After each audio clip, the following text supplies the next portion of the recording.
විශේෂඥ ශෛලි වෛද්‍ය මයියා ගුණසේකර. මම වැඩ කරන්නේ නවලෝක රෝහල කොළඹ.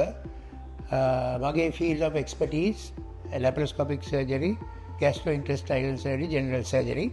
මම ඉස්සෙල්ලා අවස්ථාවක කිව්වා මේ බඩේ කැක්කුම හැදුනම ස්කෑන් එකක්, එක්ස්රේ එකක්, CT ස්කෑන් එකක් නැතුව දිගටම බෙහෙත් ගන්න එපා.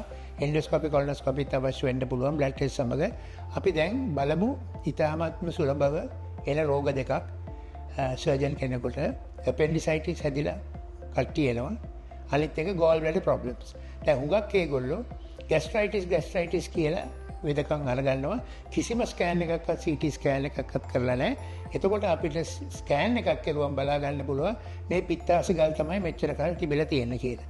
එතකොට පිත්තාශයේ ගල් තියලා ගෝල් බ්ලැඩර් එකක් ඉදිමිලා තියෙනකොට දැන් නවලෝක රෝහලේ අපිට ලැපරොස්කෝප් එකෙන් කැපුමක් නැතුව කැමරා එක දාලා ලැපරොස්කෝප් එකෙන් මේ ශල්‍ය කර්මය කරන්න පුළුවන්. හැබැයි මේ අවස්ථාවේ කියන්න ඕන පිත්තාශය හුඟාක්ම ඉදිමිලා තිබුණොත් සමහර ඒගොල්ලෝ පරක්කු වෙලා එන්නේ. එතකොට 20කට එක්කෙනෙකුට වගේ ලැපරොස්කෝප් එකෙන් කරන්න අමාරු වෙනවා. එතකොට අපිට ඕපන් සර්ජරි එකට යන්න වෙනවා.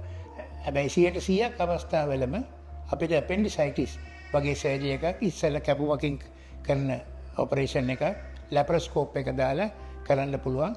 ඔපරේෂන් එකෙන් පස්සේ එතකොට තියෙන්නේ මැහුම් තුනක් තියෙනවා. එච්චරයි. ලැපරොස්කෝප් එකෙන් appendicitis, cholecystitis සහ අනිත් හුඟක් ශල්‍ය කර්ම අද නවලෝක රෝහලේ ලැපරොස්කෝප් එකෙන් කරන්න පුළුවන්. මේ පහසුකම් ඔක්කොම නවලෝක රෝහල කොළඹ තියෙනවා. රෝග නිරීක්ෂණයටත්, රෝගය හඳුනා ගැනීමටත්, ශල්‍ය කර්ම කිරීමටත් තියෙන පහසුකම් ඔක්කොම නවලෝක රෝහල කොළඹ අද තියෙනවා.